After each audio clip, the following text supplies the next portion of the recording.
you got to tell the story about the $10 million Saudi rig, whatever you could say about it. Because I think that was like the one piece of jewelry that you've made that people are like, hey, we got to hear whatever story he's got there that he could tell what's behind that piece. So with that story, it's like, now I'm doing everything, right? Now, I think had I not made jewelry for Michael Jackson, like the Sultan of Brunei, Dr. Phil, people who are like very outside my hip hop demographic clients, I get a call from somebody, and every time we go out to the nightclubs and stuff in the late 2000s to the early 2010, 11, 12, this, Saudi dude, this Arab guy, he'd come around in the sickest Lamborghinis. And I ain't talking about like supercars, coming in a hypercar. Hypercar is technically anything above, I think, $1 million, right? And he'd have a security guard and certain things, but he dressed like in regular clothes. He'd wear his outfit with the goddamn, I can't think of the word. With the headdress? Yeah, but forgot what the anyways, not the turban, but not turban, sorry. But anyways, yeah, the whole thing. And I finally found his Instagram page. I never pushed jewelry on him. I think he always knew what I did. And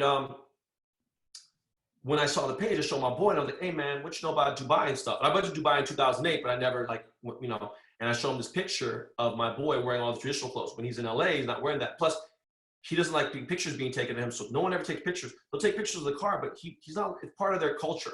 They're not supposed to be be out there, boom. So I didn't know he was a prince. I had to find out, through his Instagram page. And how I found out was the headwear, it's like red, white headwear. I didn't know that there's like patterns in it. And when you have a pattern in it, those patterns mean something. It can be regular, you feel regular, silly, whatever. But if you see it a certain way, immediately anybody in Abu Dhabi, Saudi, or like, whatever, they'll see that, holy shit, he's royal family. And my boy, he noticed that immediately. And then he goes, do me a favor, man. He goes, he got car pictures on his page. I was like, yeah, he got some car pictures. So I show a picture of a Range Rover and a Rolls Royce. And he goes, Ben, man, he has a single digit license plate. And he goes, when you have a single digit even to like a 2 or 3 digit, you want even a regular, even a police or a civilian, anyone, a car, you could be rich. You have a Mercedes-Benz or a Rolls Royce. You have to stay at least 100 feet back from that car. Even police have to stay that. You're not allowed to get next to that car, everything else. They have different rules out there. They're royalty, king, right? So I show that shit. One day, the guy who always is his liaison for LA was like, hey man, he's gonna get married. And I'm like, all right, cool, man, dope, man. When's he gonna have a fucking, $7 billion wedding? And he's like, no, it's gonna be, traditional. And he needs a backup ring. I'm like, fuck does that mean? And he goes, well, Cartier is making his ring. And I was like, of course they are. Fuck, like, what do you want me for? You know what I'm saying? This shit is like ridiculous. He goes, well, I mean, you're big, and he respects you, and he thinks you're pretty cool, and you do for all these people. He can't tell his mom he likes all these hip hop people, or his family, but like that's what he does on his personal time, and he sees what you're making. Could you make something really cool for his wife to be? And I was like, yeah, man. I was like, in my head, I'm like, dude, this motherfucker's gonna spend $2 million. This is gonna be like $3 million. This would be my, it's crazy. And I had made jewelry for $1 million, $2 million. He hits me with a stone that he wants. And I like to think I'm the biggest thing in the world, right? And then you go to these jewelry trade shows and you realize yes, I'm the biggest popular person. But when it comes to significance in the diamond game, I am so insignificant because people have these booths that have 30, 40, $60 million of diamonds. And there's like not that many diamonds there. And you're like, holy shit, like the most expensive thing in my store at any given moment might be $250,000 or 400,000, whatever. These people have a $20 million diamond here, 30 million here, 17, 6, like their shitty shit is like 1.6 million, like the little bullshit. So I reach out to somebody and I say, hey man, I'm looking for this stone here. It's a pink diamond. And I need to get this. I need this color, this everything. And the only thing that they wanted was, they didn't want me to specifically say what it was, because it could kind of genetically go back to the person, whatever. And I could say Prince and say everything else. It just didn't want me, whatever. So going on, I hit my cousin up because he's the part of the back end that deals with the diamond dealers.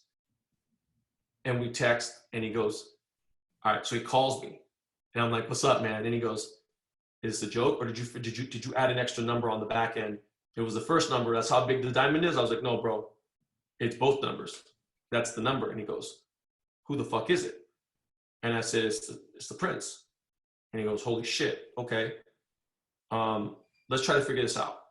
So we hit up our diamond dealer who got us everything. We're like, hey, we're looking for this stone.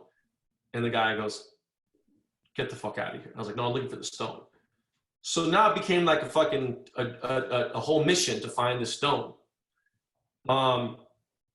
Even the big places like Graf, Harry Winston, Van Cleef, they have a hard time finding a stone the size of this thing. Anyways, I ended up finding it. I had to give somebody $1 million to get the diamond.